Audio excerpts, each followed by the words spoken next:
Hello, are you Yumi's mother? I'm calling from the nursery school. Ha! What is it? I was puzzled by the sudden call from the nursery school. At first, I thought it might be some kind of prank, but then the teacher on the other end of the line spoke in a somewhat stern tone. Could you please come to pick up Yumi? The time we can keep her has already passed. I couldn't comprehend what I was hearing. I am sorry, but my daughter passed away a month ago. My name is Hazel. I'm 28 years old and I work as a company employee. Currently, I'm dating a man named Nathan. We met at a mixer, and since we were the same age and had similar interests, we hit it off. He seemed like a typical company employee, stable, calm, and sensible. These qualities are important to me, especially since we're at an age where marriage is on the horizon. It's no longer just about appearances. Nathan is a kind person who exceeds my expectations and makes me feel at ease. On our dates, he always comes up with creative ideas, and when we spend time at his place, he prepares delicious meals with impressive skill. This eggplant dish is really good, isn't it? He said one evening, serving up a meal. It's surprisingly easy. I just make it quickly in the microwave. That's amazing. You're really good at Japanese cuisine, I replied, impressed. Yeah, actually my family runs a small restaurant. Really? This was something I learned when we first started dating. Nathan's family lives in the countryside and operates a small restaurant. He learned to cook from his father, who is a chef, and as a result, he's very skilled in the kitchen, capable of making a variety of dishes. Do you have any siblings? I asked. Yeah, I have a younger sister, he answered. Knowing that he had a sister meant he was the eldest son, which made me wonder if he might take over the family business someday. What are you thinking about doing in the future? With your job, I inquired. After a pause, he replied, after working at the company for a bit longer, I plan to return to my hometown and take over the family's small restaurant. I think I'll start with a training period. Oh, is that so? I was a bit taken aback by his plans. If we were to get married, I'd have to leave my current job and move with him. I work as a web designer, and I really enjoy my job. I hadn't considered quitting anytime soon, but at the same time, I wanted to be with Nathan. Before I knew it, I found myself discussing this dilemma with a senior colleague at work. Then why don't you try applying for remote work? She suggested. Really? The advantage of our job is that we can do it anywhere as long as we have a computer. If you manage your work properly, some companies will allow you to work from home. I'm sure your company can accommodate that too. Is that so? Hearing her words filled me with hope. This meant I could continue my current job even if I moved with Nathan. In fact, after I talked to Nathan about the future, he admitted that he had been thinking he would have to make me quit my job and take me with him if we got married, which had made things feel a bit awkward between us. I immediately asked my boss if it was possible to switch to remote work. If you meet the criteria set by the company, there should be no problem, was the response. As for the internet connection and computer, everything was falling into place. This meant that if I wanted to, I could move to Nathan's hometown right away. After confirming with my boss, I shared the news with Nathan on our next date. Really? So you mean you can continue your current job while living in my hometown? He asked, a mixture of surprise and relief on his face. Yes, that's possible, I replied with a smile. That's great. He looked genuinely relieved, and seeing his expression made me feel the same way. It didn't take long after that for us to decide to get married. Hazel, if you don't mind, would you marry me and move to my hometown? Nathan asked one evening, his voice filled with sincerity. Yes, I'd love to, I said without hesitation. And so, we decided to tie the knot. When I told my parents about the move, they seemed a bit sad but ultimately supported me, sending me off with the words, "Be happy." Nathan and I got married and started our life together. He began working at his family's small restaurant under his father's guidance. Since the restaurant was next to his parents' house, we initially lived with them. At the suggestion of my in-laws, who wanted Nathan to focus on learning the business without worrying about household chores, they proposed that we stay with them to lighten our load. However, I would later realize that this decision was a mistake. Living with my in-laws turned out to be more challenging than I had anticipated. Hazel, how long do you intend to stay holed up in your room? My mother-in-law, Susan, said one day, knocking on the door forcefully. I'm working, Susan. I'm actually working right now, I explained. Working? You're always in your room. What kind of work are you doing? Are you trying to deceive me with that excuse? she retorted, her tone filled with suspicion. I'll never accept it, my mother-in-law declared. But I really am working, I insisted. Don't lie. You're just playing around, drawing pictures on that computer, aren't you? She snapped, glancing at my screen. This is called web design. It's my job, I explained, trying to remain patient. I won't be fooled. It's shameful for an adult to be wasting time drawing pictures, she retorted. My mother-in-law likely held old-fashioned views and didn't seem to grasp the concept of working from home. To her, I wasn't really working. I was just cooped up at home, neglecting household chores. I never thought I'd have such a lazy daughter-in-law. Nathan is working hard to become first class, and here you are, playing around like a parasite. Try to be more useful, she criticized almost daily, making it increasingly difficult for me to concentrate on my work. Desperate to change the situation, I decided to talk to my husband about it. Oh, my mom's getting in the way of your work? Nathan asked when I brought it up. Yes, it's like she doesn't understand I'm working from home. She thinks I'm just goofing off, I explained. I see. My mom has old-fashioned ideas, so it might be inevitable. I'll talk to her, he assured me. Nathan's support gave me some relief, but my mother-in-law was more stubborn than I had anticipated. How did you convince Nathan? Why do I have to be scolded? She fumed. It's clear you're just playing around. That's not it. I've been trying to explain. I protested, but our clashes only grew more frequent. Each time she made unreasonable remarks, I turned to Nathan for help. But over time, he seemed less willing to mediate. This is a problem between the two of you. Solve it yourselves, he said one day. Just as I was beginning to feel I couldn't take it anymore, something unexpected happened. Feeling unwell, I went to the hospital, only to be shocked by the news. I was pregnant. My mother-in-law had often pressured me to provide a successor, but I never imagined getting pregnant at such a tumultuous time. I immediately informed my husband and in-laws about the pregnancy.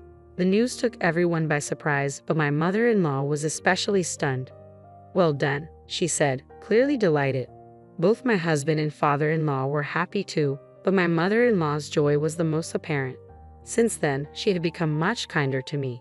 Hazel, how are you feeling? I'll handle the household chores so you don't overdo it, she offered. Her sudden change in attitude was a relief.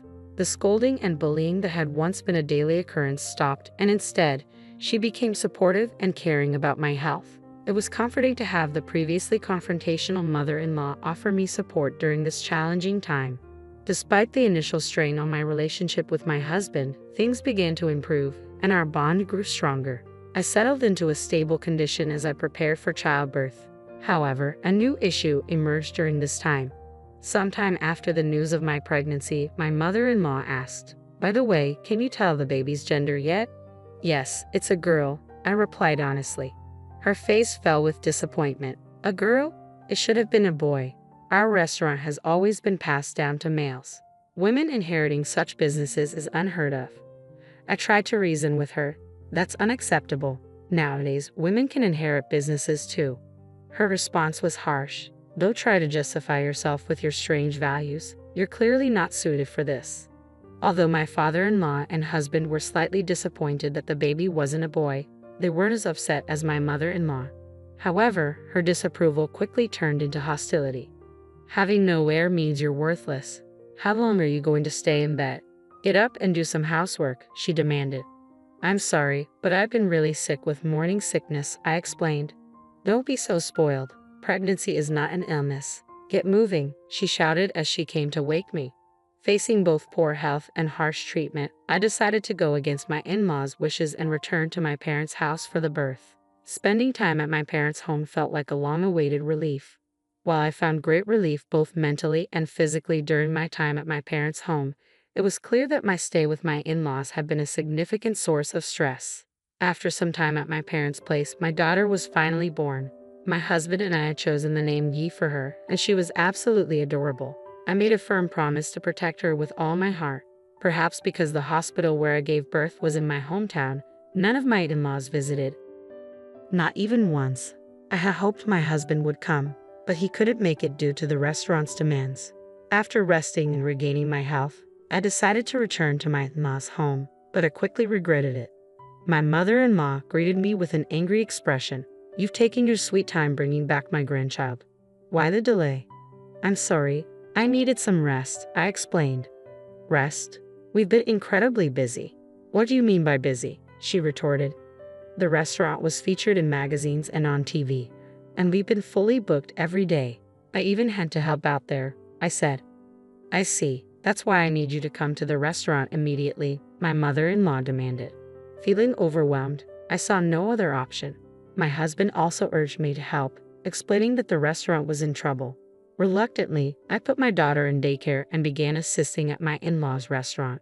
The real challenge started then. I had to work at the restaurant every day, manage all the household chores, and care for my child.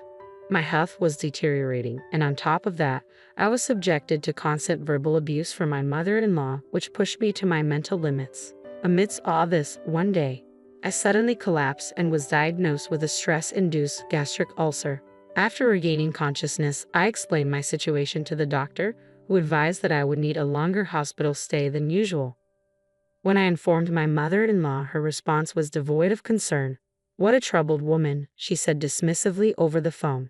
Meanwhile, my husband apologized, saying, I'm sorry for pushing you too hard. But it felt too little, too late. I couldn't shake the feeling that he too was responsible for letting things spiral so badly.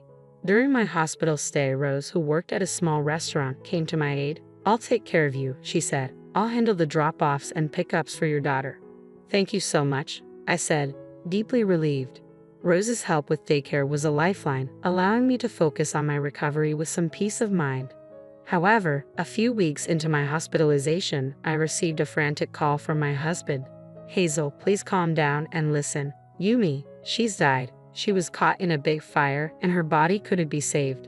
The words struck me like a blow and I could barely process the news. I'm sorry, but I'm also suffering, he said. The shocking news left me deeply unsettled. When I returned to my in-laws' home after being discharged, I was met with the grim sight of an urn containing my daughter's ashes.